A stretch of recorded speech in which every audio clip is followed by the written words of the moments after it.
This is Talking Drupal, a weekly chat about web design and development from a group of people with one thing in common. We love Drupal. This is episode 471, off the cuff number 9.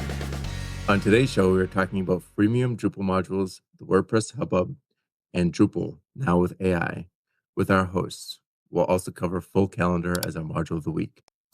Welcome to Talking Drupal. On today's show, we'll be discussing a few interesting topics with our hosts. I'm Nick Laughlin, founder at Enlightened Development, and today my co-hosts are, as usual, John Picozzi, Solution Architect at EPAM. Hello. Also joining us for her second week, Aubrey Sambor, Lead Engineer at Lullabot. Hey, everyone. And joining us this week, Martin Anderson-Klutz, Senior Solutions Engineer at Acquia. Hey, everyone. And now to talk about our module of the week, let's turn it over to Martin Anderson-Klutz, a Senior Solutions Engineer at Acquia and a maintainer of a number of Drupal modules and recipes of his own. Martin, what do you have for us this week? Thanks, Nick. Have you ever wanted an interactive calendar to display your Drupal events with drag and drop rescheduling and without using jQuery? There's a module for that. It's called FullCalendar, and it was created in September of 2010 by user A Blondo, though I've been personally responsible for the last couple of releases. It has a 7.x-2.0 and 3.0.0 beta 2 versions available, the latter of which supports Drupal 10 and 11. It is actively maintained. In fact, that latest release was just this morning. And it does have security coverage, though technically the 3.0.x branch won't have it until it has a stable release. It does have test coverage, although minimal on today, but there's more on the roadmap. For documentation, there is a user guide, but it's currently more focused on the D7 version, so definitely something that also needs some focus. It does have 337 open issues, but none of those are bugs against the 3.0.x branch. And it is currently in use by 3,388 sites, according to Drupal.org, though the vast majority of those are using the D7 version, since the 3.0 version is very new. Now, as we mentioned at the top, one thing that sets this module apart is that it uses FullCalendar view without relying on jQuery. It does also have a few sort of Drupal-specific enhancements, including things like the ability to drag and drop to alter events. You can optionally turn on a requirement for confirmation, so making sure people don't accidentally reschedule events. It can also display sort of toast-style notifications when updates are actually saved to the database. You can double-click on a day or time to create an event at that time. You can display events from different content types, even if they use different fields to store dates. And yes, that means you can even include different kinds of fields. So as an example, a mixture of core and smart date fields will work in your calendar. You can set default colors and output type, so block or the newer list item display, and the ability to override color based on content type or a taxonomy reference. Now, this module had been essentially dormant for about 4 years, but I decided to work with Jürgen Haas, who listeners may know from ECA, on reviving it after a similar and popular project called FullCalendar View was not only marked as minimally maintained and maintenance fixes only, but the project page directed users to contact the maintainer to pay for a premium version in order to use the current version of the FullCalendar JS library, or to load events via Ajax, which has been an often requested feature because FullCalendar View has had common reports of performance problems on sites with lots of event data. Worse, the maintainer has closed as won't fix issues that had community-provided patches because he only wanted to provide said improvements in the paid premium version. Now, in my work on the events recipe for Drupal CMS, I knew that having a solid calendar would be important, and I didn't feel good about relying on a module that seemed to be pushing users more and more towards a paid model. So I'm grateful to Jürgen and everyone who worked on FullCalendar before us for creating such a robust and extensible codebase. But let's talk about FullCalendar. Question: was this part of the Dries note in Barcelona? I know I seem to remember an example where maybe they were like, "Oh, we're going to move the date," and it showed them dragging and dropping. Was that this? So the simple answer is no. At that time, FullCalendar didn't have the drag and drop capabilities. Okay. But I would say the interface is the same, and today it has those capabilities and more. Got it. Got it. So that was kind of like an example of what the module can do today. Right. Cool. Yeah, I could definitely understand I can understand the need for a very robust calendar system in Drupal. I feel like ever since my beginning workings in like Drupal 7 or maybe even Drupal 6, right? It's always been like, oh, we need events and we need reoccurring events, and oh, we want to display them on a calendar for people to see. And it's like, okay. And like I don't know. I think probably around Drupal 8, we probably got into like, yes, calendars and events, and like, and now we're kind of doubling down on that with a lot of the work that you're doing. One other question: is this part of the event platform that you're working on? Like, is this going to be part of that at some point? If So not, the answer on whether or not it's part of a event platform today is no. Certainly open to potentially having that. There are some things around being able to sort of like show different times or days as sort of blocked off that you can do with FullCalendar that could be interesting, but would probably want to have some more discussion with actual camp organizers to sort of figure out what's the right fit for it. oh Yeah. man, I would love to have that discussion, because I just went through scheduling, putting our schedule together, and like this activity could maybe be easier with a calendar view. I don't know. I'd love to have a separate discussion with you on the scheduling features built into the event platform, but that feels like maybe a different show. Absolutely. Yeah.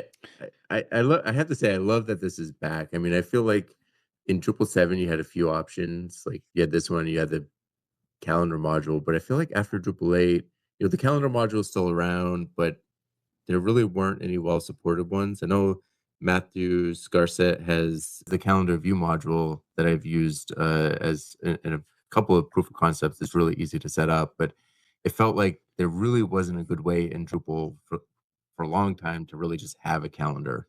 From my perspective, I like that because I feel like lists are usually better anyway, and they're easier to style, and you don't have to deal with all the accessibility issues.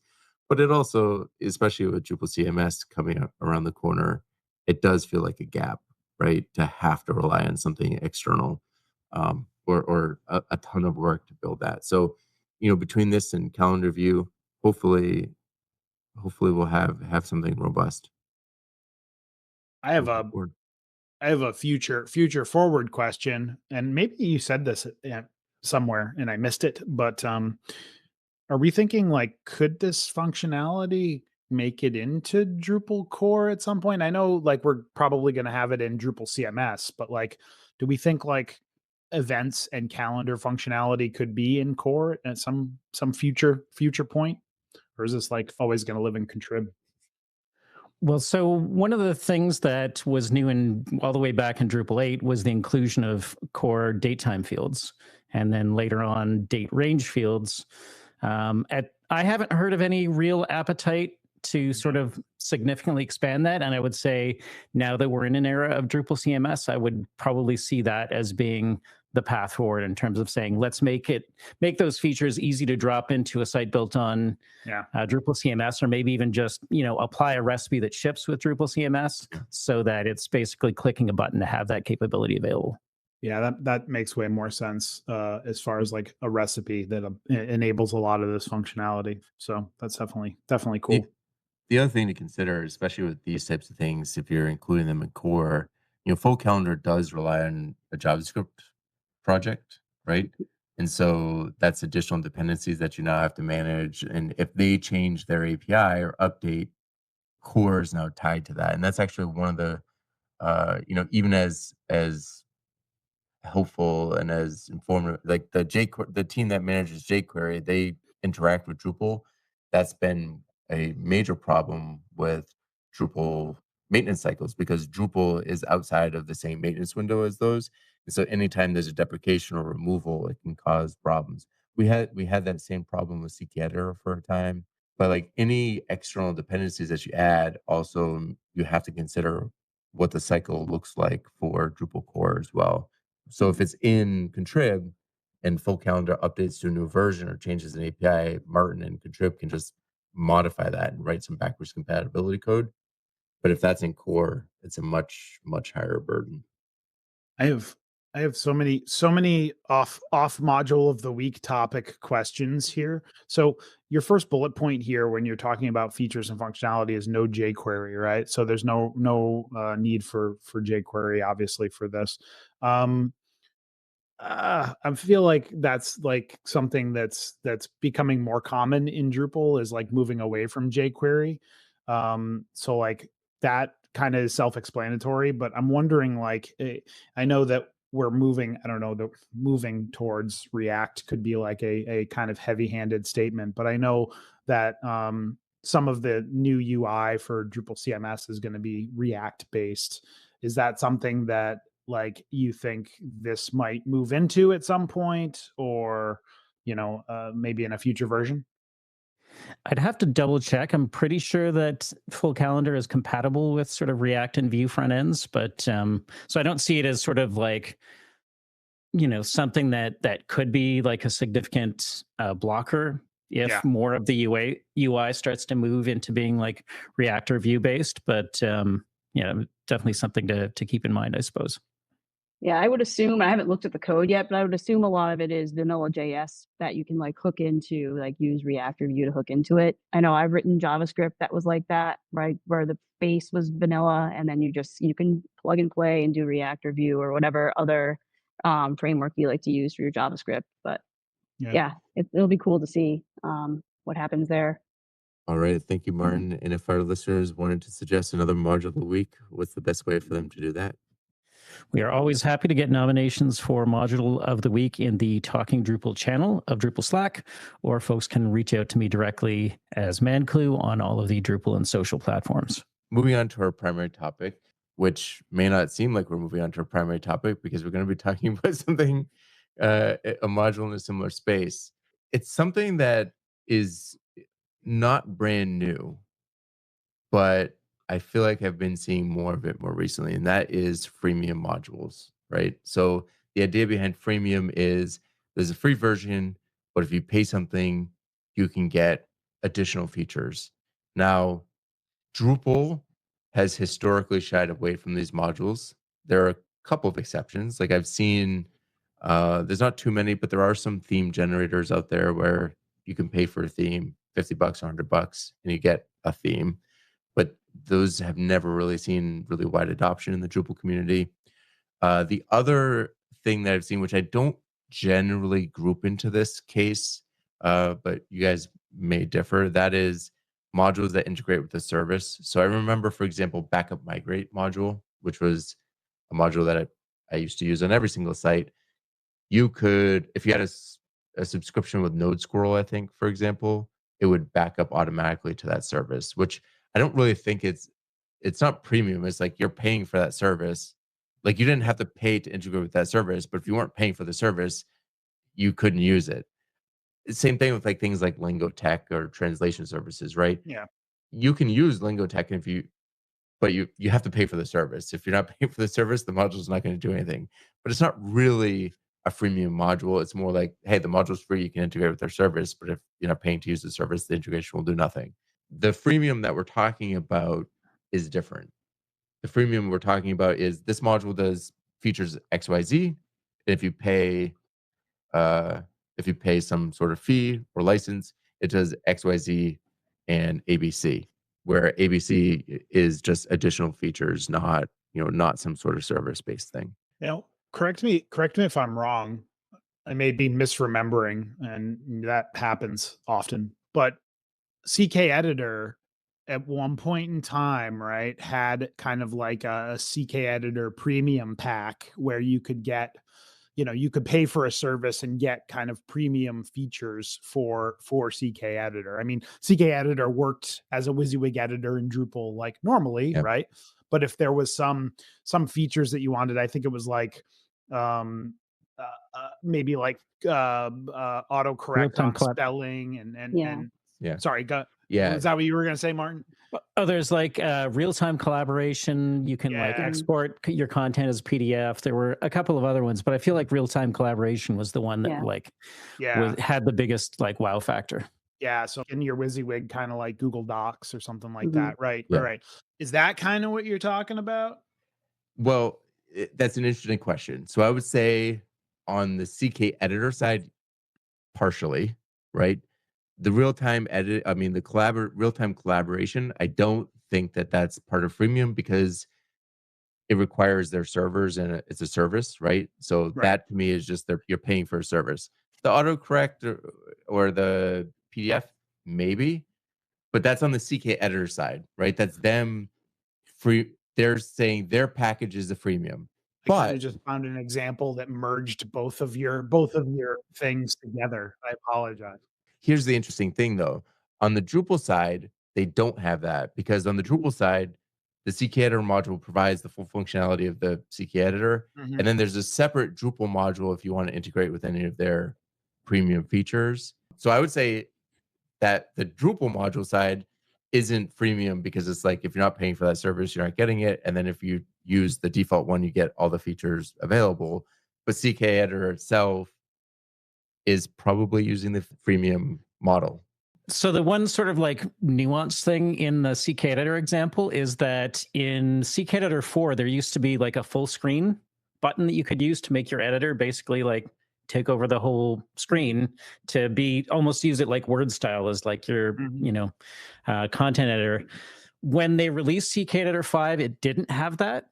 And they've actually in the CK editor premium features module added that back. So if you only wanted that one button, I know there are other modules that do that too, but you can actually add that back in your Drupal site by installing the CK editor premium features, but not subscribing to their Interesting. premium service. So I don't know, maybe I have a unique point of view here on freemium modules, right? So like I think the way Nick described, right, modules that interact with a service or can be extended by a service. I think backup and migrate's a great example. I think Lingotech's even a great example because early on I think they offered a free like machine translation tier only, and then if you wanted more than that you could go get that service, right? Like I think that makes a lot of sense to me because there are plenty of services out there that Drupal can integrate with, and like that piece of it, like I get that. I think it's a very fine line if you're going to have a Drupal module, right? That is freemium, where you have a set of features that are available to Drupal users for free, and then you're gonna require people to pay for a certain set of features, right? I see this, kind of from both sides. I see it as a good way for that module to be sustainable, self-sustainable, right? If people feel that those features are useful. But and for those of you that are module maintainers, I'd love to hear your thoughts. I feel like it adds an extra level of complexity for that module maintainer, right? Because you have to be very clear as to what is a free feature and what is a paid feature, right? And hopefully never shall the two meet, right? Because that will provide kind of chaos in your module ecosystem. Well, I think there's a few complications, and I'm of two minds here because right, some of it does go to sustainability, and to be clear, where for this particular piece, we're talking explicitly about the Drupal ecosystem, right? Other ecosystems have gone different ways, right? WordPress, Sure. Famously has very much operated on the freemium cycle. Like a lot of modules, you get a free version. If you want some features, you have to pay for them. On the Drupal side, I do support, like from sustainability, I do support, I want module maintainers to be supported. I think the way that Jacob Rockowitz is doing it is more in line with the Drupal community values, right? Although Sure. it does take more effort to set up an open collective and maintain it. And and I think Web Forms Open Collective is probably one of the bigger Drupal modules that, and better funded ones. I still think it doesn't even scratch the surface of the amount of investment that he's put into Webform. But from a Drupal ecosystem, it like every time somebody finds one, questions pop up in Slack about it, right? It feels like the antithesis of how Drupal kind of how Drupal operates, right? Drupal, if you're not going to provide features or provide that work, don't, right? Like there's no obligation to work on these open source projects rather than charge for them. Yeah, and I think there's also a couple of nuances here. So number one, we've probably all seen projects that started off as freemium projects. So I think it's one thing to say, hey, there's this module, you're getting a set of features. I'm going to continue to maintain those over time. If you want these extra features, there's this paid version that you can also use, and that's fair game. To me, where FullCalendar View crossed the line was for a long time saying, this is a free module, and, to the maintainer's credit, like when the transition to happened to Drupal 8, and you mentioned this earlier, Nick, like there weren't a lot of reliable calendar modules for Drupal 8. And FullCalendar View was one of the ones that seemed to get, sort of coalesce for whatever reasons in terms of like one that was pretty reliable and stable. And so it just became really popular. And, when I started working early days on Smart Date, that was one of the first requests that people made was like, it would be great if it worked with a calendar. And FullCalendar View at the time was definitely the one that was most reliable for whatever was Drupal 8 or 9 at the time. And so it, rightfully has gotten a lot of popularity and usage, but then to suddenly say to, now almost 20,000 sites, by the way, the solution that you built your site around is really only going to be supported if you switch to now pay me for that solution. And to me, that sort of crosses that line. Yeah, one thing I see when I'm looking at the FullCalendar View page is that under the premium version, they have FullCalendar 6. So are you stuck on an older version of FullCalendar, like FullCalendar 5, if you don't pay for the premium version? That doesn't seem great to me. Like if there's a lot of security, like things that need to be updated in 5, you've got to pay for those now. That seems kind of, I don't know. I have some issues with that. Yeah, I mean, you guys both raise great points there as far as like feels a little bait and switchy, right? As far as like, hey, and this is where I kind of go back to like, hey, if you're gonna take this model, like I don't necessarily have a problem with that model of freemium and like using it to so many thoughts and so many different directions I can go in. Anyway, I don't have a problem with that, with that model and using it as a method for sustainability for your module. But I think you have to be clear up front. And if you're going to make that change midstream, you have to be very clear as to how you're making the change and how, you're going to still support the open source, but also enter into this premium feature set. Nick, to your point, I think Jacob Brockowitz is amazing. I think he's done great work with web forms, but from a user consumer side of things, I can see, hey, I'm paying for these premium features, as opposed to like, hey, I'm just giving money to this open collective and like maybe it's getting used to build the things that I'm interested in and support this thing, right? So like I think like as consumers of these modules, users of these modules, right, maybe our mindsets need to change a little bit as to like it's okay to just give Jacob or any module maintainer money to maintain this module, right, as long as it's done in a way such as open collective, right? Sorry, go ahead.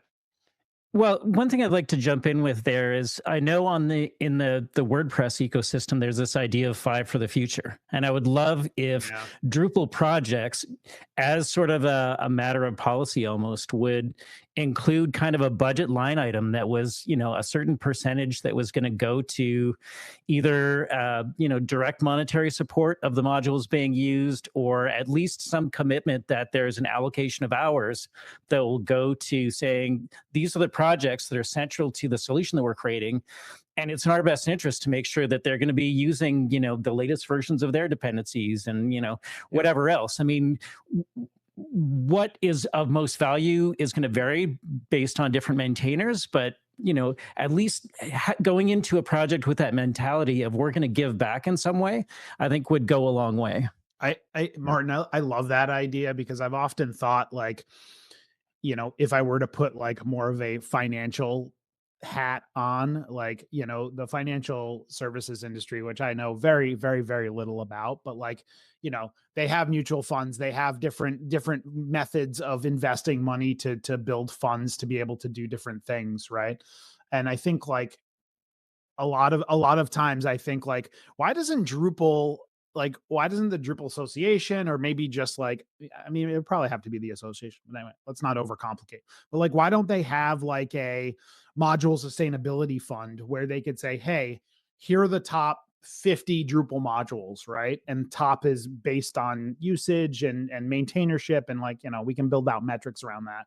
And then like, hey, we're going to fund this thing, right, at an initial level, and then invest those funds in it. And every year, or every quarter or whatever, like, you're going to get a distribution from that fund to kind of help you in maintaining your module, right? And I'm not talking like millions, thousands, tens of thousands of dollars, but I'm talking about like a check for you to, put a couple hours a quarter into your module. I think that's an interesting idea. I think there's two or three big problems with it, right? And I think there is a solution to these, but I didn't think say one it was perfect. Yeah, I'm not saying you are, but here's the issues I see. One is how, and this is a question I have for FullCalendar View. There's two maintainers of FullCalendar View. The premium version doesn't say if the revenue is split between the two maintainers, right? And how does that work with the mutual fund too, right? If you have a bigger module that has 20 maintainers, how do you distribute it between, some maintainers will have maintained recently, some won't, right? How do you split it there? So I don't think it's by maintainer. I think it's by hours spent, right? So like, you can easily say like, hey, you spent 3 hours on this. Okay, well, we're gonna, maybe there's some sort of like, hey, I spent 3 hours, send me a Venmo or whatever. I don't know. Jacob has talked about one of the values of Open Collective as being that there's a lot of transparency in terms of how the funds get allocated. Yeah. And so, that potentially helps to at least give visibility to that. And I think particularly in open source in general, I think, visibility as sort of the default approach to things is definitely the way to go. So yeah, I want to shift this topic a little bit to one thing that I just found not okay with this conversation, and the way that you said this earlier, right? Was that issues in the issue queue that provided patches that kind of conflicted with the premium version, right, were just closed as won't fix, right?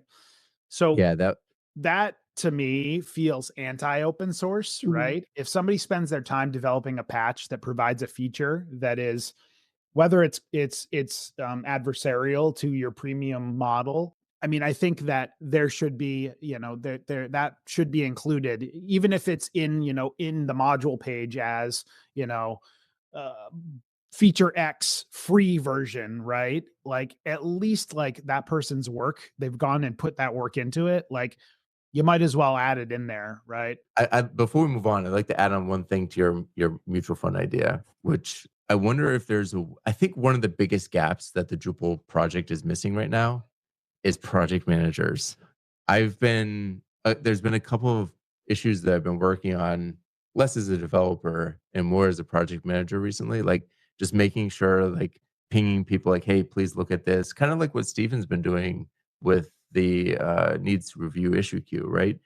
And I feel like having dedicated project managers funded that could just like go through and help groom issues and close duplicates and respond, not just for core, I mean, even for modules, like just going through and helping out with the task of like updating the issue summary and making sure that people are aware of what, like, that's something that I think would really help so projects. Correct me if I'm wrong, but I think the DA recently added like a project manager type role to kind of help. I don't know if it was more specifically just in the Drupal and the Drupal CMS space, but like, I think that there is a move to add more project management to Drupal as a whole, which I think is, I mean, I agree. I think, look at my DrupalCon talk from a couple of years ago on non-code contribution. There's plenty of non-code contribution that could happen in the Drupal community that would be very helpful in, as Martin said, documentation is needed, project management is needed, UX, UI, like so many areas. But yeah, I definitely agree, Nick. Like more project management would be definitely helpful. So this next topic, I think I have to give a little bit of background if people haven't heard, but I'd be surprised if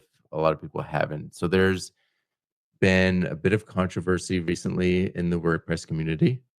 There was during the most recent WordCamp US, which I think happened in early September, Matt Mullenweg, during his talk, called out WP Engine for not contributing back to the WordPress community. It has since become more contentious, I guess you could say, both in social media and legally. There's been a couple of lawsuits filed, but I think ultimately it comes down to Matt is saying that WP Engine isn't being a good community member, and WP Engine is saying that that's not true and it's slander. So yeah, let's start the discussion because this has been it's been boiling over, I think, in the WordPress community for the last about month, but it's been getting increasingly more exposure recently. Might be worth adding too that Dries recently published a post sort of comparing some of the things going on there with some of the approaches that have been used in the Drupal community to try and solve that problem of makers and takers. And I think he points to the idea of contribution credits as something that our community tries to sort of mitigate some of those challenges with. But it'll be interesting to see how much of that is potentially transferable to other communities. Yeah, I think the main sentiment that I've been seeing is that the complaint that Matt has is a valid one, and it's an important one for the open source community, right? Getting organizations that get funding, getting them to contribute back to an open source community is important. The consensus I think I've been seeing, though, is that the method that he's been taking has not been the most well received. I also, before we dive into the conversation, I do want to say Nate Denzow, during our last guest host, wanted to talk about this when it first started, and we decided not to. But it has since become more widely spread, and as you mentioned, Martin, Dries made a blog post recently, so I think we should talk about it. I mean, I struggle with makers and takers. Like I think any open source project does, right? There are always going to be people that are making great stuff and sharing it, and then there are going to be people that are using great stuff and not really contributing back. I actually, long ago, early on in my career, worked for a small shop that wanted to take Drupal and rebrand it as their own like CMS with like a couple of changes, if you will. And I was kind of like, nah, we can't do that. That's not going to be a good idea. Plus that's going to be really hard to explain. So, I mean, I think there are always people out there that are like, well, we're using this. How can we like use it to our benefit? Right. As opposed to like, kind of the more open source ethos of like, hey, I'm using this, I'm going to try to contribute back to it, whether it's financially or via time or sharing knowledge. As we just said, plenty of non-code options to give back to many open source communities, not just Drupal, right? I think as leaders in the any community, right, it's also a little bit hard to like, call people out on the mat and say like, hey, you're not doing enough, right? Because that can create tension. And I think that's kind of what we're seeing a little bit here in the WordPress space, right? Like once you call somebody out, like it's like, well, okay, like nobody's perfect, right? No organization or no open source project is perfect. Everybody's got kind of problems and issues. So like, I don't know. I don't know. I don't know. Like if that's very a very fruitful approach. Yeah, I think one of the positive things that I've seen on Matt's side, while I don't agree with most of the approach and most of the stuff, is that he is at this point now doing it in the open, right? I think one of the key takeaways, though, between how Drupal approaches these kinds of things in WordPress, because I mean those are two communities that I think I can speak best to, is because Drupal does certainly have the same issue, but especially after reading the blog post, one of the things that Drupal tries to do is elevate the people that are, rather than going after the people that are taking. Drupal is trying to elevate the people that are providing back, the makers, and so there's no like tear down; it's rather build up. And then Accentuating there's the positive. yeah, exactly. And then there's other processes in place to try to help with people trying to take advantage of that, right? So if there's an organization that's trying to game the credit system, for example, there's a defined step. Like first, you try to educate them, you try to communicate with them. There's going to be an issue open in an issue queue where they can discuss that. There's going to be if there's, even if it's the same organization as different people, they're going to be looped back in and make sure that they're onboarding people correctly, right? There's always especially Tim is Hessenet is putting a ton of effort into making sure that we're trying to onboard these people to be good community members that are contributing back properly, and then give them the benefits that we can with the contribution credit system. Yeah, Whereas, it's in. Sorry, go ahead. But Well, I was just going to say that sometimes these sorts of things are they kind of come from the top, right? So like I actually had in my non-code contribution talk at DrupalCon, I actually had somebody ask me a question that was basically like, as an employee, I see the value of giving back to open source. How do I communicate that to my leadership team? Because my leadership team does not see the value and does not want to do it and does not want to provide, funds or time or anything. They just want us to keep working on this project and billing the client, right? So I think part of it is also a change in how leadership views kind of these things, and how some companies just just operate, right? Like you have to kind of make that change at the top to say like, hey, we're using this thing, we got to give back. And I think we're all in places where our employers, and this is a blanket statement based in very little fact, so just take that with a grain of salt, if you will. But like, I think all of our employers are very, very much interested in giving back to the open source community because they see the value in it. But I think we have to like work to amplify that message.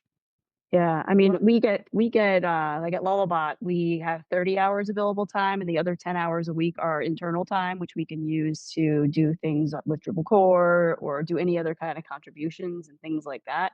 So I think that's useful. But yeah, I've worked at places where I wanted to make change, but I couldn't do it during my work hours, and I didn't have time to do it after hours. And that's a whole other conversation about open source and contributions and having the time. But yeah, I do feel grateful that I'm able to do that now, but there have been times where it's been a lot harder. And it would have been nice to have like that kind of top down, like, yes, let's invest in this in Drupal because we're using it for all these clients. And yeah.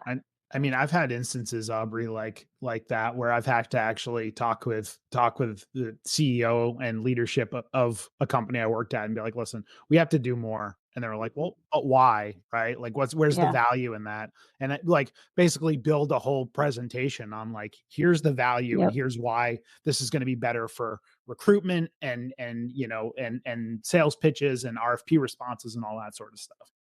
Well, and on that note, I actually have seen RFPs issued where, being able to demonstrate your open source contributions is actually part of the requirements. And if we could see more of the companies that are sort of invested in Drupal and central to the community doing that step, I think that would definitely help.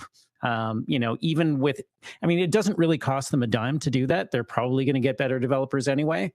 But I think just as a really simple thing to do, that's something that a lot of companies that are buying Drupal websites could do.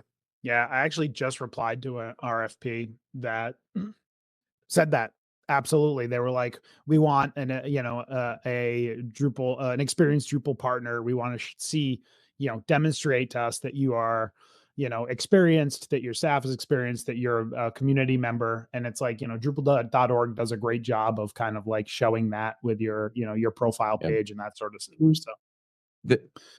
I also want to highlight there are a couple of things that I think in particular are making these comments in the WordPress community more controversial, or making it harder to accept. Because like I said, I think the maker and taker conversation is incredibly important, and it's as important in WordPress as it is in Drupal as it is in Home Assistant. Any open source project has that sustainability issue, sustainability problem. There have been a couple of changes. So, for example, I think WordPress.org or the WordPress plugin that gets announcements was updated to specifically call out I don't think we mentioned this. So the discussion has been between WordPress and WP Engine. WP Engine is a large hosting platform that specializes in WordPress websites. They posted some information that went out on every single WordPress site. So in the back end, it said, do not use WordPress, do not use WP Engine, rather. They updated their trademark terms to basically explicitly call out WP Engine. It was just pointed out today that they have now updated the login form on WordPress.org to have a checkbox to say that you're explicitly not affiliated with WP Engine, which, I mean, I'm a Drupal developer. I'm in the Drupal community, but I do have clients that have WordPress sites in WP Engine. Does that mean that I'm affiliated with WP Engine? I have a WP Engine account. Can I no longer log into WordPress.org? Also, on a similar note, they have banned WP Engine employees from accessing WordPress.org, and they banned WP Engine servers from accessing WordPress.org. So that means any updates or plugins cannot come through WordPress.org. So they have to have an alternate method for updating WordPress for their customers. And the one that I think is most egregious to me, because security is important, is that they irresponsibly disclosed the security issue in ACF, which is one of the most popular plugins, right? So responsible disclosure means that you privately notify a maintainer of a module. And this is how it works in Drupal. You go to the security.drupal.org, you notify them that there's an issue. And then I think most organizations, I think Drupal is included, give 90 days to address the issue. I think WordPress gives 30 days is what I've heard, which is, I mean, it's shorter, but it's fine. But responsible disclosure means you give them notice in private and give them a chance to fix it. Instead, there was a tweet saying that they've responsibly disclosed a security issue, and that if it's not fixed in 30 days, ACF will be removed from the public repository. And by tweeting that there's a security issue, that's not a responsible disclosure of a security issue, because now people know where to look. And this particular piece is further complicated by the fact that WP Engine maintains ACF and they're banned from posting or pushing code to WordPress.org. So they basically said that, hey, there's a security issue. We're going to remove this plugin if it is not updated in 30 days, but we've banned all the users that have the ability to update this module. And for people that don't use WordPress, ACF is a module that basically provides CCK or Field API functionality to WordPress. Now, so if you want to create like a paragraph or something in WordPress, you probably are using ACF. So those are I think the main things that were controversial from the WordPress side. Personally, I think the security one is the most egregious because that affects the security of WordPress sites and my clients. But yeah, I'd like to hear you guys' opinions on those actions. I mean, I think I don't know. I think anything that creates more friction for the end user is not great, right? But I also wonder, when you started talking, Nick, right? This conflict, if you will, is between an open source project and a corporate entity, right? but like, how do you define what's enough? Right. So we're talking about makers and takers, but there's no algorithm or no metric to say that, To me, like, oh, you've given enough money and time and effort Mhm. and, like, that, that's enough. Right. that's a great question. And I have at least Matt's answer. His ask was 8%. He wanted 8% of 8% 8%, 8% of what though? Like revenue. 8% of their income from working No, on. they could either, yeah, he wanted 8% of their monthly revenue reported monthly, or an equivalent amount given in employee time contributing back to core, or some combination of the both. So but basically, if they made, I mean, they make way more than this, but if they made $100,000 in a month, they would either have to give $8,000 or $8,000 worth of developer time, or 4,000 in time and 4,000 in cash. But 8% of their monthly revenue reported monthly and given monthly in either time, developer time or cash, for the use of the WordPress trademark, um, is what So he was asking for. The other complication and the other reason why this is such a controversy is that Matt also owns Automatic, which is a competitor to WP Engine. this feels messy to me yet again, right? Where this episode is going to be, messy topics. Because, like, okay, so people have been able to, and I do not know this. This is a question. Like, people have been able to use the WordPress trademark kind of It would be freely. they'd be able to use WP, like anything that's like WP Engine or WP whatever. That was something that I think they tried or actually updated within the last few weeks to say that, "No, They you can't updated use that one after anymore." they Yeah, it was updated Okay, after. their terms after, but previously so they said you could use WP Yeah. however you wanted. Yep. I see. So, like, so now this is okay. I see. I kind of see where this is going. Going back to the kind of like freemium module conversation, right? You have to be very careful when you decide to change the way you've structured something that is established to kind of charge people, or make it add more friction to a process, right? Like, I don't know, to me it feels weird, and maybe there are things happening behind the scenes that I'm not in tune with, and very admittedly I'm not very in tune with the WordPress community, but, like, feels weird to me to, like, basically go out and point at one of a community's contributors and say, "Hey, you guys now need to give more, and, like, 8% is going to be it." Not to mention the fact that now you're suggesting that you need some insight into their sales metrics and revenue, because, like, now, like, Yeah. how do you Yeah. validate that, right? It's like, just feels like a lot of contention there, And that It, is that may or may it not be necessary. I don't know. Yeah, and is this something that they're, like that automatic work Matt or whoever is running all with Matt, I'll say Matt, are they wanting other contributors to also provide the same kind of insight into, like like give us 8% too, or things like that? Is that something, or is it just WP Engine that they're saying this to? so what they've said is that there's one, and I don't remember off the top of my head. There's one company who has paid the licensing fees, but as far as I'm aware, there's not really a whole lot of evidence that he's gone after other hosts. But he could go after Yeah. Pantheon for WordPress. Like, the main contention was that they say that they have WordPress hosting rather than they're a WordPress CMS compatible WordPress hosting platform.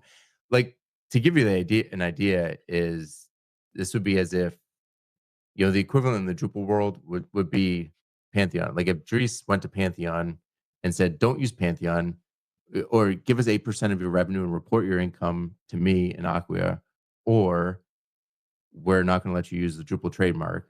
And then when they say no, or let's talk about this further, he went on his Dries note and said, "Don't use Pantheon," and then use the Drupal announcements module to say Pantheon is a bad host, don't use it. And it God, I which can't wait for would people to take this segment out of context. I I can I was see thinking about that as I I was can saying see the it, YouTube shorts of it but right now. Yeah, I was thinking that was it. And the thing is, that's one of that would fracture the Drupal community. Well, No matter how you feel about Pantheon or Platform or Acquia or any of the hosts, if so Dries were to come out and make that statement, which I don't think he ever would, um, it would fracture the community. so logic would dictate, right, a little bit of structure and strategy in this change, like, right? So if you had a problem, and I'm gonna I'm gonna like generalize this scenario, right? I'm not gonna talk about any specific community, right? If you had a problem within your community that was like, hey, these people are takers, they're not providing their fair share, right? And you had the power of kind of like changing the way that your brand gets used, right? You could very easily say, hey, starting next year, we're going to roll out a program where you can pay 8% of your revenue and you have all of these benefits. You get to use the brand, you get to do this, you get to do that, blah, blah, blah, whatever the other thing, right? You're well within your rights to do that. The conversation is different now. It's like, oh, this open source thing is changing the way that they do things, right? Similarly, right, coming back to Drupal, right, the Drupal Association has changed the way that they're approaching their supported partner program, right, with companies that use Drupal. They've changed the pricing structure. Pricing structure is a little bit harder to digest for some companies than others, right? But they've given a grace period, right? They've said, hey, we're going to let you, we're going to give you the next year to try to figure out how you want to do this. They've also said, hey, we're going to have conversations with our partners to see like where the pain points are to try to address those, right? So I mean, like, I think there's tact that you can take to kind of make these conversations go a little bit smoother, and maybe from the WordPress situation, there wasn't as much tact taken as there could be. Again, I'm not in closed door meetings, I'm not really in tune with the WordPress community, so I don't really know, but like feels to me like a little bit more strategy and I thinking think could have been put I around think it. Yeah. I think that's the big point, right? Like I said, I think most people in the WordPress community in general think that the idea that a hosting company that relies a lot on WordPress should contribute back is fine. And I think if that is what had come out, like he said, hey, you're not taking part in the 5 for 5 program. It'd be great if you did. We've also noticed that you're using the WordPress trademark incorrectly. You know, take care of the 5 for 5, or we're going to start enforcing trademark. And then if they didn't, he just started enforcing the trademark and didn't let them use it improperly. People are probably, it wouldn't be as big of a controversy. Maybe it would still be some people like controversy, so maybe it would have been a small controversy, but I think it would be really defensible because he'd be like, look, they're not contributing back. We're not going to let them use the trademark. We're enforcing trademark.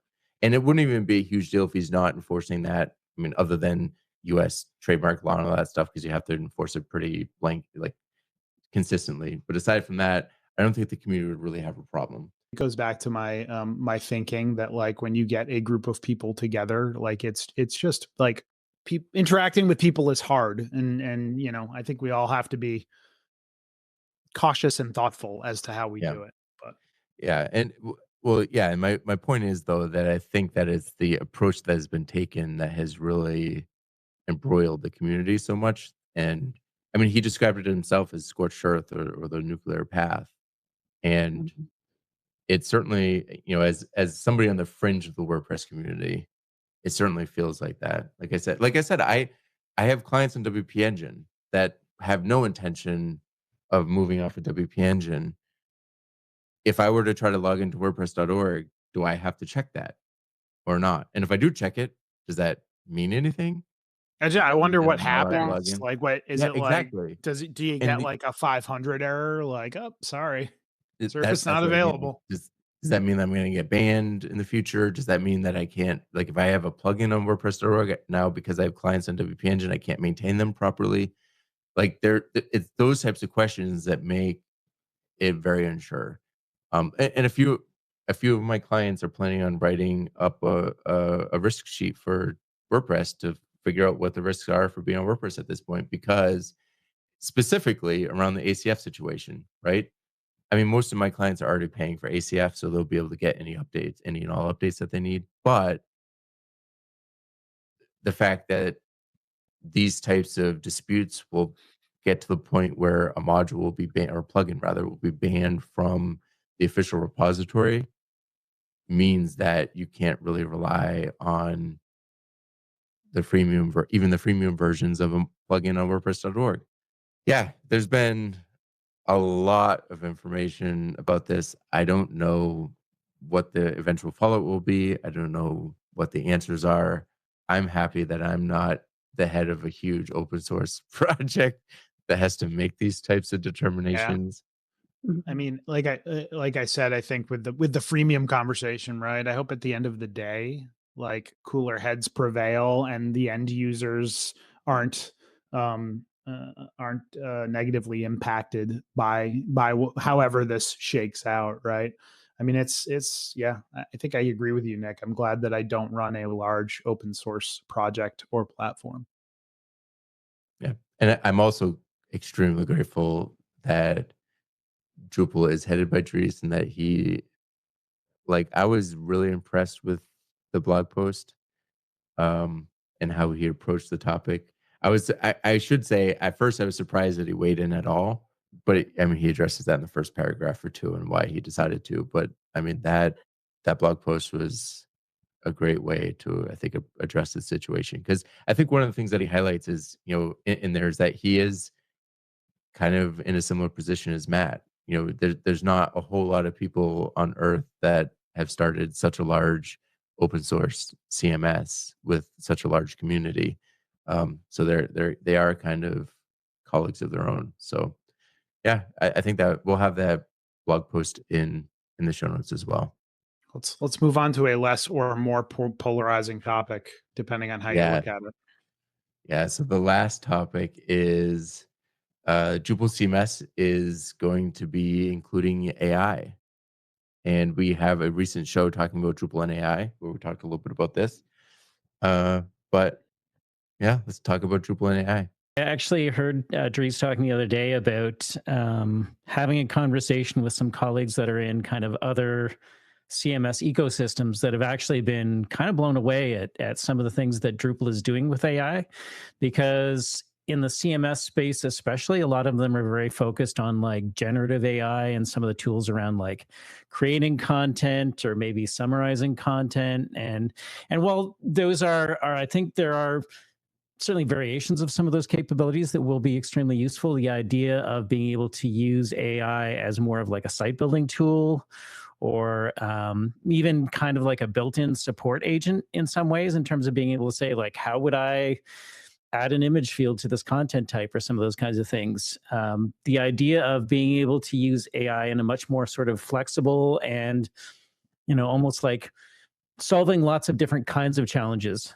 sort of way, I think at this point really sets Drupal apart as a project. And also, one of the things that Jamie highlighted when he was on the show a couple of episodes ago was, there's a really interesting opportunity for Drupal to be a very flexible platform for creating AI-based applications. So not just a CMS that has AI features, but actually a really powerful way for people who want to build things with AI to have a framework around it that is very robust. Yeah.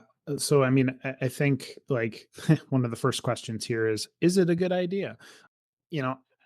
I was super excited. If you haven't watched the DrupalCon Barcelona Dries Note, go take a look, watch it. It's super exciting to see how Drupal CMS is coming along. I will say that, is it a good idea? Yeah, I think it is. I think it's a fine idea for all the reasons Martin just mentioned, right? And something to keep in mind is you can always shut it off. I actually just moved from, I was using the OpenAI module on my personal site. I just moved to using the AI module with the OpenAI submodule, I guess it would be, or plugin, maybe. Plugin, I think, is the appropriate term. And it's there. It will answer and do things as I ask it to. And it's super helpful. But I mean, I think the demo that you saw in the Dries note is like, I don't know, it felt pretty exciting to me. So I'm excited. And I'd like to say on the record that when our AI overlords take over, I'm a big fan, which Don't worry, yeah, I'll edit that out so that they don't know. Oh, they've already indexed it, Nick. Don't worry. Did your best. Yeah, I watched the Dries note last week and saw the AI part, and I mean I'm skeptical. Like I'm definitely an AI skeptic, and I was very skeptical of the demo. Like, is that really is it real? Like, is that really how it's working? And is that or is it just a demo that is like very simplistic? Like, what if you have a more complex, if you want to add like a complex image type or you want to add more complex fields, and what happens if you want to get rid of that field from the content type and add it back and all that stuff. So I was like, does it really work this way right So now if I check out the code and do that, or like what's going on with that right now? That's we have kind of my question with it. so we do have a couple of answers to that, because we did have Jamie on to talk about the show in a couple episodes ago on Drupal AI. First of all, the AI doesn't do destructive things, kind of like recipes. So it won't remove fields, but it will tell you again. So this is also with the caveat that I haven't personally used it.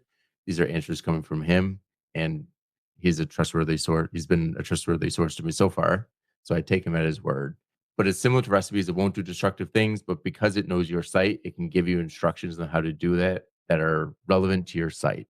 The migrate agent, I think he said, isn't fully baked yet, but they're working on it. And the final thing I would say is he did mention on the show that a couple pieces of the demo were faked, like any demo was.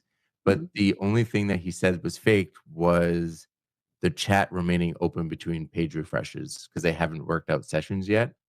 But that's something that's on their list and they'll fix it. So like at the moment, like if you ask it to do something and then it refreshes the page, you don't have the chat history.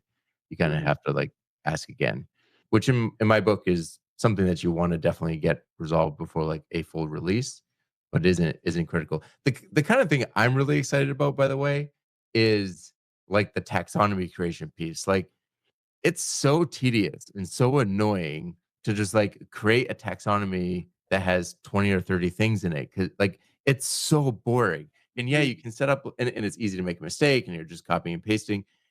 And yeah, you can set up migrations and stuff, but that's way more like it's too much effort to set up a migration for 30 items. But if you could just like take a list and copy it into a chat bot and be like, hey, uh, add these, deduplicate it and add these to this vocabulary and just have it do it. Oh my God, that would save so much time. Or if you could just be like, hey, find everything has this checkbox checked and change that to this option in the select menu. So kind of like a pseudo like internal migration to like manipulate your content. Like that kind of stuff, it will like make maintaining your content so much easier. I just wanted to sort of quickly jump in to say I've actually run all of those queries in the AI chatbot. They all will work. Some of them are more reliable than others. So surprisingly to me, the taxonomy creation one where it said, create a set of categories and populate it with whatever was 20 most popular wine regions in Europe, basically worked every time. And to me, as you say, Nick, like that was the one that actually impressed me the most. Some of the things like creating an image field was like, it's saving people. Like the biggest benefit is people who are new to Drupal. It's like if they don't know how to do that using a chat agent to say, can you do this for me is pretty cool. But once people understand Drupal, some of those things are less valuable. Whereas, as you say, like being able to say, automate something, maybe even here's how to go out and get the information for me. Like I don't even have to provide you explicitly the list of information to use. I think those are amazing use cases and potentially extremely, useful on kind of a day-to-day basis. Yeah. Yeah, I'm very excited. I mean, I think my biggest open question is how many tokens does something like this use, right? I assume for bigger installations, you'll have to pay for an account at ChatGPT or whatever service you're using. But what's the gap between different agents and how much do you have to pay for them? Like, is it going to cost you $1,000 in tokens to create a site and manage it and update the content? Is it going to be easy? Are there going to be limits? Like, it's one thing to be like, hey, create these 20 taxonomy terms and find out it takes 2 tokens, whatever. But what if you accidentally ask it to list every single Lego piece and it tries to use 4 million tokens? Well, I just spent $100,000 or whatever it costs, right? Or if you say, hey, I want you to modify the content of my site to use a select list instead of these Booleans. Well, if you have 4 million pages, did you just accidentally spend $1,000 in tokens? Up until this conversation, I was kind of like, oh, how would I use I don't know. The Drees Note has some good examples of how you'd use AI, but up until like the other day, I was kind of like, well, I don't know. But so 2 days ago, I was editing the NedCamp website, New England Drupal Camp, and I was reordering the list of taxonomy for all the time slots for the camp so that they were in, first by date and then by time, so that they were in the right order for this year's camp. I ordered that view. What happened? Did it get I deployed don't over or know. something? I have no idea. Okay, But I'll look into that. so well, it's all set. I reordered it, but then I accidentally went away from the page and before saving, so I then had to reorder it again. It would have been great if I could have just asked Drupal AI to like, hey, can you reorder this so all of the things that are this year are at the top and then by time. But we don't have We could AI. just updated the view again to have 2 sorts, one by date and then This is a one by key. tab. This is a prime example of in By the way, Drupal, by the way, there are 50 ways to do things. Which one's the right way? Who knows? the view, so it works for every year. But anyway, Martin, I could point that out. Maybe get that back into Event Platform because I did update that last week. So Cool. I mean, I think overall, like AI seems exciting to me. Aubrey, I want to dig in a little bit as to why you're an AI skeptic, and feel free to be like, none of your business, John. I'm just curious. Yeah, I mean, there's something about it. Maybe it's just the terminology of AI that I don't like it's being thrown around everywhere. So that might be part of my skepticism about it. Also, all the like electricity and power that AI can use up. I don't really like that for the environment. So I have a really Yeah. hard time with AI in that case. So it's a lot of that, like using it, like seeing it being used all over the place as like a buzzword is bothering me. And the environmental impacts are also something that bothers me about it. So that's kind of why I'm skeptic slash not a huge fan. I actually I think I've never used any AI. I've never used ChatGPT or anything. So it might be maybe my ignorance too, but it's just Yeah. one of those things where I just haven't really wanted to dig into it. So I think it's more that, and Yeah. again, more the environmental impacts more than anything else. Those are two valid reasons. It drives me nuts when people are like, "Oh, it's our new AI," and I'm like, "But that's not really AI because Yeah, you're literally just using the same thing you were using. You're just calling it AI. There's no intelligence there. It's just that your developers developed this thing to do this thing, and I'm like, there's no learning model or anything like that behind it. It's just like, it's the same stuff. You're just rebranding it. So yeah, I can definitely understand that, mhm. that point of view.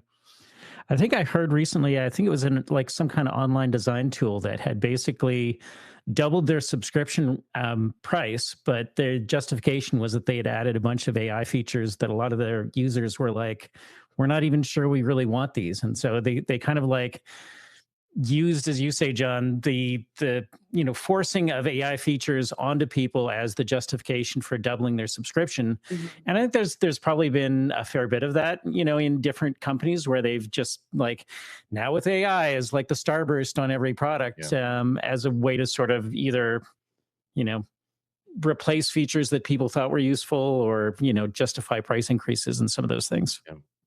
There's also other things like Notion. I have a client that started using Notion recently for some stuff, and they try to aggressively push their AI, their Notion AI, so much that you accidentally click on it all the time, and that client isn't using it or paying for the extra feature, which we don't need. So then you're typing something, accidentally click on the Notion AI, and then it takes that as the thing and says, oh, that you need to add funding to be able to use Notion AI. It's like, no, you just stopped my flow for 30 seconds to make a request that you knew was going to fail because but you can't get rid of it. Notion AI, codename Clippy. I imagine that's like, oh, I see you're doing this thing. Do you need help? Yep. No, I don't need your help. Thank you. I'm good.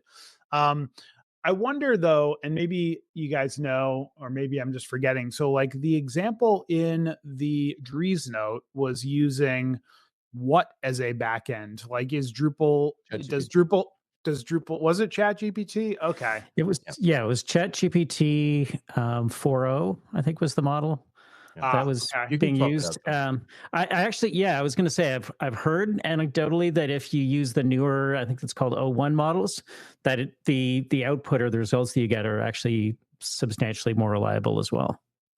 So that's interesting. Like, I mean, I wonder if there's a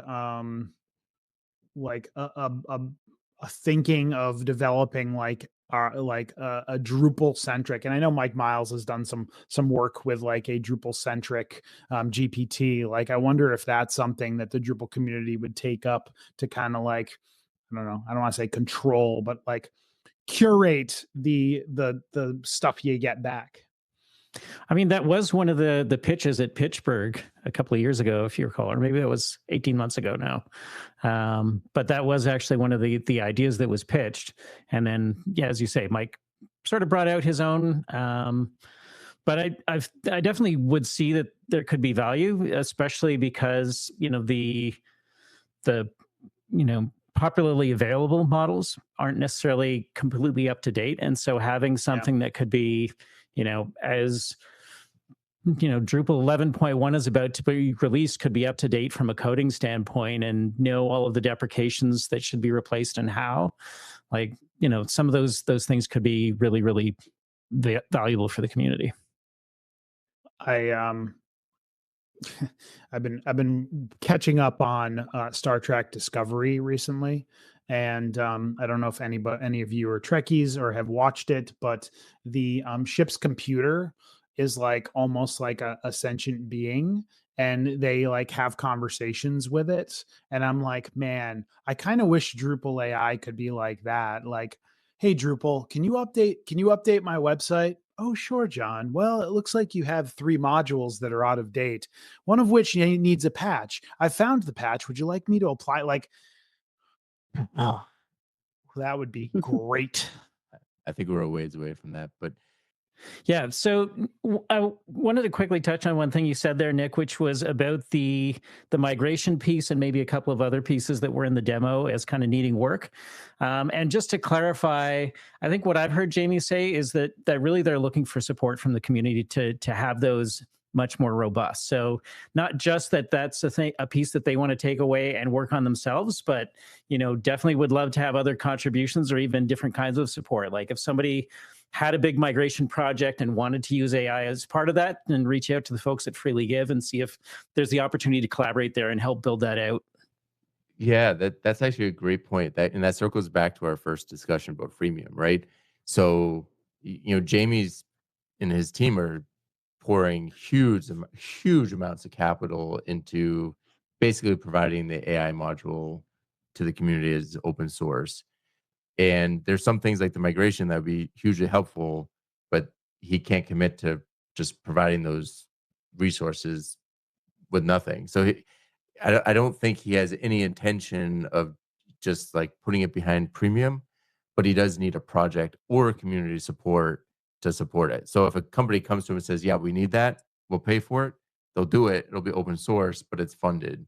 And I think that's something we didn't talk about. Like companies can fund direct contribution to modules as well. And I think the way that Freely Give and Jamie are doing it are a great way because it builds a community, but also helps him maintain his team.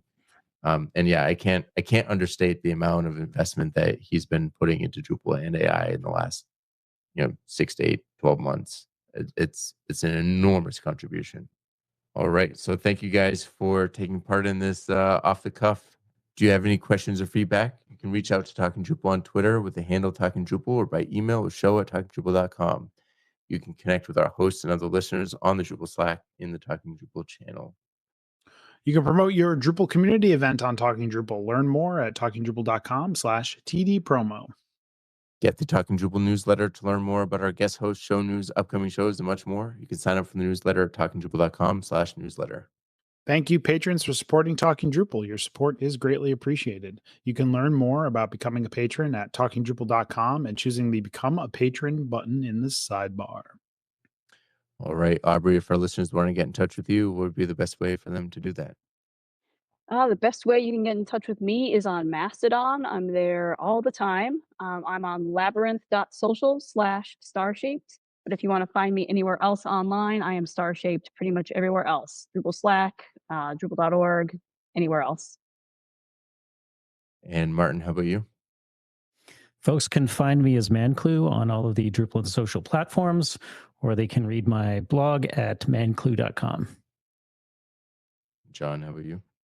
You can find me on all the major social networks as well as Drupal.org at John Picozzi. And you can find out about EPAM at epam.com. And you can find me pretty much everywhere at Nixvan, NICXVAN.